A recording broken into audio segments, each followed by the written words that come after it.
बात जुर्म से जूझते आवाम की हो या समाज में बढ़ते क्राइम ग्राफ की, अपराध की हर सूरत के पीछे छिपा होता है कोई ना कोई गुनहगार।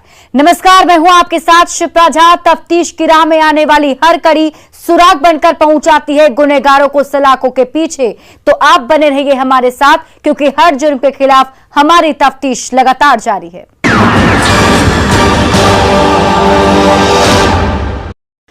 पटना में डर लगता है। जी हां, ये हम नहीं कह रहे। जिले में ताबड़तोड़ हो रही आपराधिक वारदातें उसकी तस्दीक कर रही हैं, जहां बेखौफ बदमाश खाकी को खुली चुनौती देते हुए 24 घंटे में 2 खौफनाक वारदातों को अंजाम दे चुके हैं, जिसमें एक बुजुर्ग की तलवार से काटकर निर्मम हत्या कर दी गई, जबकि एक कारोबारी की अंधाधुंध फायरिंग में बाल बाल जान बच गई। जिसके बाद से पटना में खौफ और दहशत का माहौल कायम हो गया है। जनता त्राहिमाम कर रही है और कह रही है कि पटना में डर लगता है। पटना में बदमाशों की बहार है। पटना पुलिस लाचार है। बदमाश बेलगाम है। खूनी वारदात बेहिसाब है।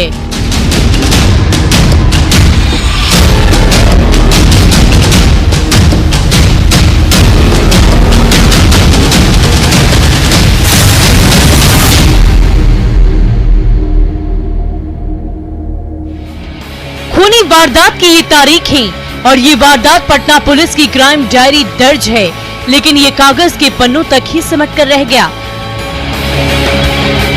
आपराधिक वारदातें थमने का नाम ही नहीं ले रही है और पुलिस इसे रोकने में नाकाम है। जनता त्राहिमाम है और यही वजह है कि बेखौफ बदमाश चढ़कर गोली मार रहे, जिसकी तस्दीक पटना के दीघा इलाके से आई है। ये खौफनाक और डरावनी तस्वीरें कर रही है, जो तीसरी आंख की जद में कैद हुई है। आम से लेकर खास तक को मौत के घाट उतार रहे हैं। जब चाहे, जहां चाहे, जिसे चाहे उसे अपनी गोली का शिकार बना रहे हैं। मौत की नींद सुला रहे हैं, पुलिस को मुंह चढ़ा रहे हैं, जिससे लोगों को राजधानी पटना में अब डर लगने लगा है। गोली वारदात के ये आंकड़े राजधानी पटना के हैं, जहां बड़े बड़े अधिकारी बैठते हैं और पुलिस हेडक्वार्टर से प्रदेश की लॉ एंड ऑर्डर को नियंत्रित करने की रणनीति बनाते हैं। लेकिन जिस शहर में पुलिस का हेडक्वार्टर खड़ा है, वहां लॉ एंड ऑर्डर नाम की कोई चीज़ ही नहीं है। पुलिस की तमाम कवायदें धराशायी हैं, बदमाश बेलगाम हैं और आम जनता में खौफ व्याप्त है। आलम यह है कि लोग अब कहने लगे हैं कि पटना में डर लगता है। वाकई में जिस तरीके से हालात उत्पन्न हुए हैं, जिसकी तस्दीक चीख चीख कर दीघा थाना इलाके से सामने आई ये तस्वीरें कर रही है, जहां बीच सड़क पर बेखौफ बदमाशों ने मौत का नंगा खेल खेला है और बुजुर्ग की तलवार से काटकर निर्मम हत्या कर दी है। जिसके बाद से इलाके में सनसनी फैल गई। इस खूनी वारदात के बारे में बताया जाता है कि इस खौफनाक वारदात को 2 सगे भाइयों ने मिलकर अंजाम दिया है। दोनों भाई स्मैक पीने के आदी हैं। दोनों नशेड़ी भाइयों ने इस घटना को उस वक्त अंजाम दिया जब पहले सुबह दीघा थाना क्षेत्र के बालू पर गेट संख्या 74 के पास सुखदेव चौधरी नाम के बुजुर्ग मॉर्निंग वॉक पर निकले थे और एक चाय की दुकान पर बैठकर चाय पी रहे थे। उसी दौरान दोनों भाई मौत का फरमान लेकर तलवार के साथ हाथ थमके और शैतान बनकर सामने खड़े हो गए। जब तक सुखदेव चौधरी कुछ समझ पाते, दोनों भाई यमराज बनकर टूट पड़े और तलवार से गर्दन सहित पेट और सीने पर वार कर लहूलुहान कर दिया, जिससे बीच सड़क पर ही बुजुर्ग ने तड़प कर जान दे दी, जिसकी तस्दीक मृतक की छड़ी कर रही है। सीढ़ी पर दिख रहे खून के धब्बे कर रहे हैं और उसके बाद दोनों भाई मौके से फरार हो गए। पिताजी आपके क्या नाम है? क्या यहाँ क्या करने आए थे? बैठ के चाय पीने आया था सर। और तो क्या पता चला आपको? उसके बाद क्या घटना हुआ? वो भारत है, भारत। अच्छा, आए तो क्या पता चला आपको? देखे कि पड़ा हुआ है। अच्छा, पूरा गिरा हुआ है तो दौड़ के आए, चिल्लाए और बाद भैया को बुला दिया। तलवार से काटा गया? हाँ, तलवार से। कौन लोग काटा? बगल के वो किरदार था। हत्या की खबर सुनते ही मृतक के बेटे मौके पर पहुंचे और पुलिस को इसकी खबर दी। सूचना मिलते ही पुलिस भी मौके वारदात पर पहुंच गई और मामले की जांच करते हुए आरोपी दोनों भाइयों को गिरफ्तार कर हाथों में हथकड़ी पहना दी। देखिए, यही वो दोनों शैतान भाई हैं जिसने बुजुर्ग की तलवार से काटकर निर्मम हत्या की है। एक का नाम राजेश कुमार है तो दूसरे का विकास कुमार, दोनों सगे भाई हैं। ये कुर्जी गेट नंबर 14 के निवासी हैं। पुलिस ने जब दोनों से हत्या के पीछे की वजहों की जानने की कोशिश की तो पता चला कि दोनों का मृतक सुखदेव चौधरी से पूर्व में विवाद हुआ था और उसी इंतकाम में दोनों ने कत्ल जैसे संगीन वारदात को अंजाम दिया है। कहानी यहीं पर खत्म नहीं होती है। खूनी वारदातों का सिलसिला राजधानी पटना में ही लगातार जारी है। इससे पहले भी बेखौफ बदमाशों ने दीघा थाना इलाके के ही कुर्जी में 22 अगस्त की रात परमेश्वर नामक एक शख्स की हत्या करने की नीयत से अंधाधुंध फायरिंग की है। लेकिन परमेश्वर की किस्मत अच्छी थी कि वो मौत की दस्तक को भांप गया और मौके से भाग निकला। लेकिन इस दौरान 2 अन्य लोग अपराधियों की गोली का शिकार हो गए, जो अस्पताल में जिंदगी और मौत के बीच जंग लड़ रहे हैं। गोलीबारी के इस वारदात के बारे में बताया जाता है कि अपराधियों ने इस घटना को उस वक्त अंजाम दिया जब परमेश्वर दुकान पर किसी से बात कर रहा था और उसी दौरान अपराधी आए और फायरिंग करने लगे। दुकान पर बात कर रहा परमेश्वर राय भाग गया, लेकिन फायरिंग की आवाज सुनकर बाहर निकले अशोक राय को गोली लग गई और वहीं से एक युवक गुजर रहा था, वो बदमाशों की गोली का शिकार बन गया। थाना क्षेत्र का पाटीपुल इलाका गोलियों से थर्रा उठा। दरअसल नकटा गिरोह के अपराधियों ने परमेश्वर राय नामक एक कारोबारी पर ताबड़तोड़ गोलियों की बौछार कर दी। 150 मीटर तक परमेश्वर राय भागता रहा। उसके पास उस वक्त 20 लाख रुपए भी थे। हालांकि वह भागने में कामयाब रहा, लेकिन अपराधियों की गोली से 2 शख्स घायल हो गए। एक अशोक राय जो उस वक्त घर में बैठकर खाना खा रहा था और गोलियों की आवाज सुनकर वह बाहर निकला था। दूसरा शख्स वहीं से गुजरने वाला एक युवक था जिसका नाम सोनू बताया जा रहा है। जिसके बाद तो अफरा तफरी का माहौल हो गया और बदमाश भाग निकले। खबर मिलते ही पुलिस भी मौके पर पहुंच गई और मामले की तफ्तीश में जुट गई। इस दौरान की खोखा मिला जो पटना में सुरक्षा के दावों को खोखला साबित कर रहा है। पुलिस की जांच में ये बात भी सामने आई कि जिस रामेश्वर नाम के शख्स को टारगेट कर फायरिंग की गई थी वो हत्या का आरोपी है और उसके पिता की भी 2019 में हत्या कर दी गई थी। जिसके बाद से पटना पुलिस 2 आपराधिक गुटों के बीच वर्चस्व की लड़ाई को लेकर इस घटना को देख रही है। सीसीटीवी फुटेज के जरिए अपराधियों की पहचान कर उन तक पहुंचने की कोशिश कर रही है, लेकिन अब तक नाकाम है। दरअसल नकटा गिरोह ने परमेश्वर राय के पिता की कुछ साल पहले हत्या कर दी थी और अपने पिता की हत्याकांड में वह चश्मदीद गवाह है। और नकटा गिरोह के सदस्य यह नहीं चाहते हैं कि वह अदालत में इस मामले को लेकर अपनी गवाही दे। दुकान से भी कर रहे गोली चलाना स्टार्ट किया। सन्नी नरदेव राजे पोता अभिषेक और सिलेंडर के भतीजा विवेक विकास कुमार है।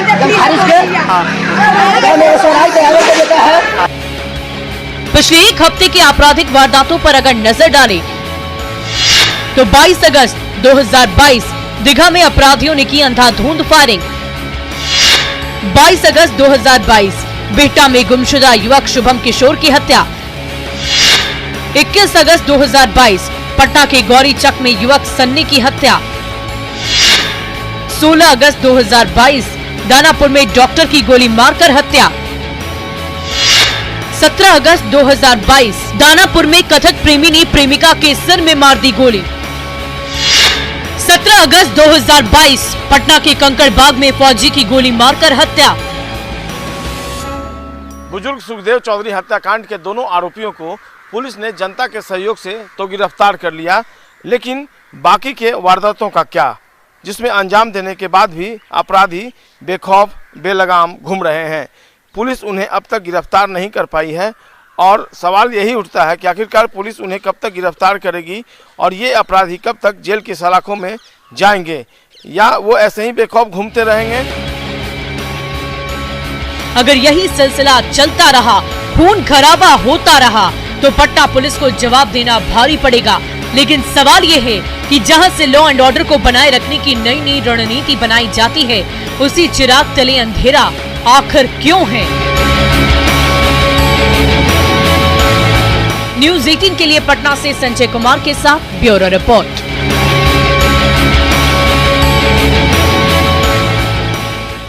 बाढ़ में भी पंचायत का खूनी प्रपंच देखने को मिला। यहां बेखौफ बदमाशों ने चुनावी बिसात में मुखिया के देवर को मौत के घाट उतार दिया, जबकि एक अन्य युवक जख्मी हो गया है, जिसके बाद से गांव में तनाव का माहौल है।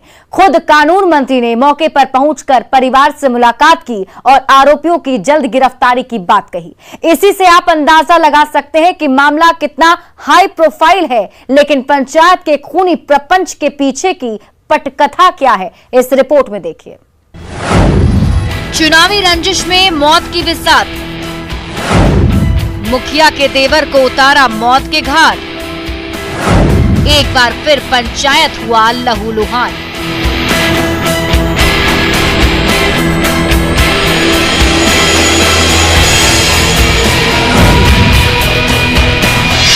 राजनीति और रंजिश का चोली दामन का रिश्ता है। जंग में शिकस्त मिले तो जान जाती है और सियासत में हार से शान।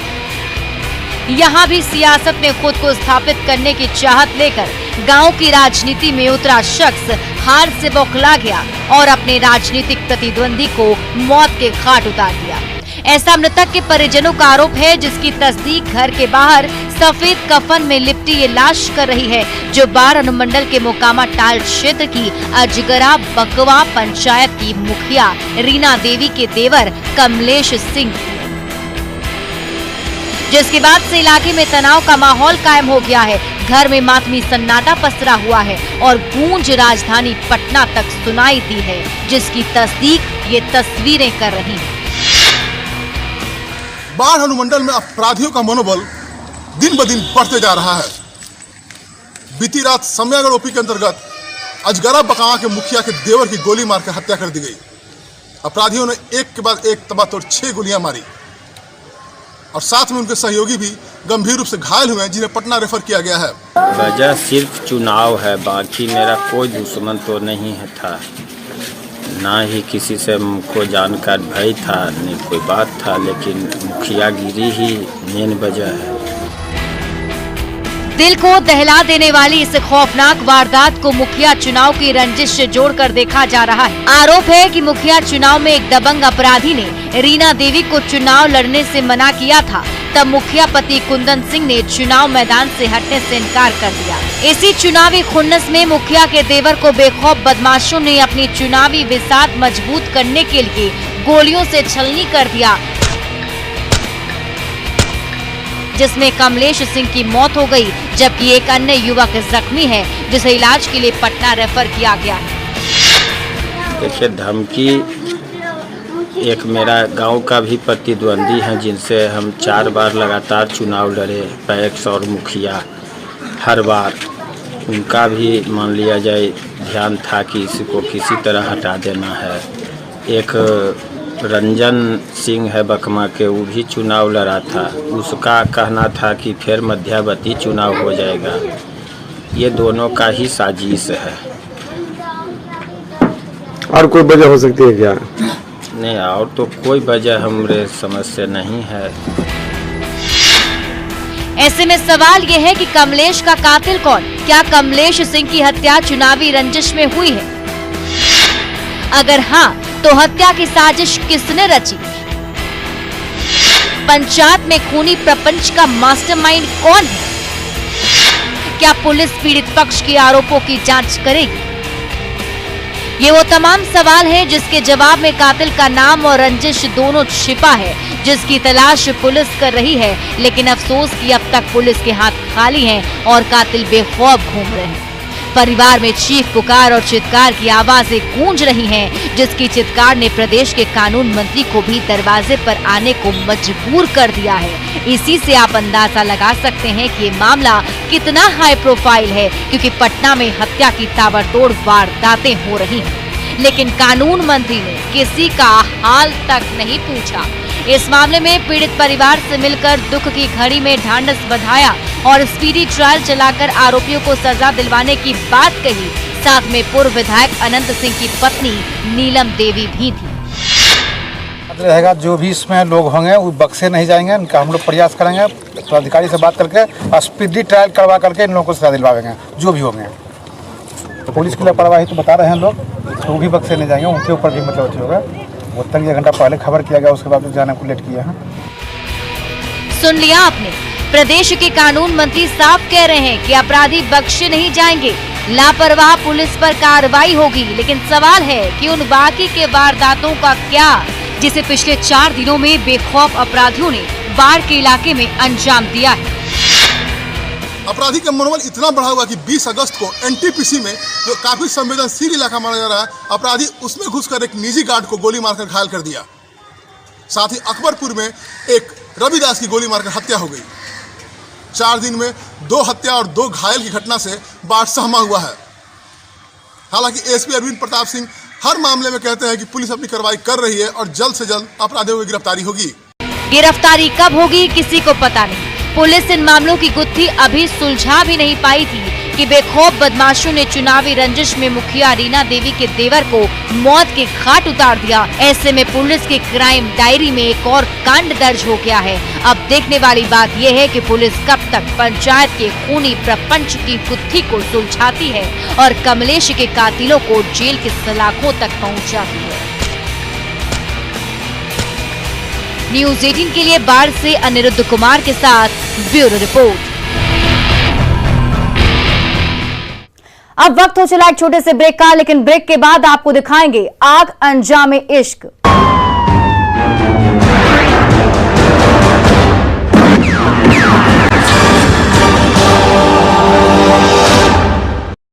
ब्रेक के बाद एक बार फिर से आपका स्वागत है।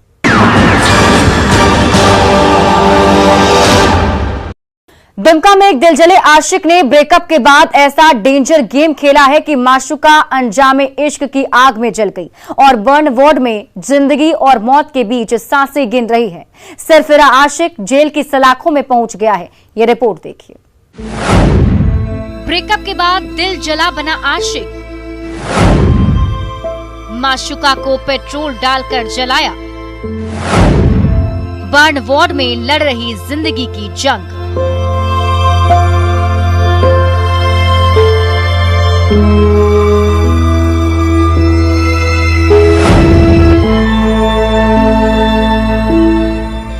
हाथों में हथकड़ी लिए दुमका जिले के नगर थाने की पुलिस कस्टडी में दिख रहे इस शख्स की कहानी सुनेंगे तो आप भी दांतों तले उंगली दबाने को मजबूर हो जाएंगे। इस युवक ने आशिकी में प्यार के पन्नों पर ब्रेकअप की ऐसी खौफनाक और डरावनी कहानी लिखी है जिसमें उसकी माशूका जल गई, जो फूलो झानो मेडिकल कॉलेज अस्पताल में जिंदगी और मौत के बीच जंग लड़ रही है। जी हाँ, इसकी ये हालत किसी और ने नहीं बल्कि इसके सन की आशिक ने किया है, जिसका नाम शाहरुख हुसैन है। इसी ने पीड़िता पर पेट्रोल डालकर आग लगा दिया था, जिसके बाद पुलिस ने कार्रवाई करते हुए आरोपी शाहरुख हुसैन को गिरफ्तार कर हाथों में हथकड़ी पहना दिया।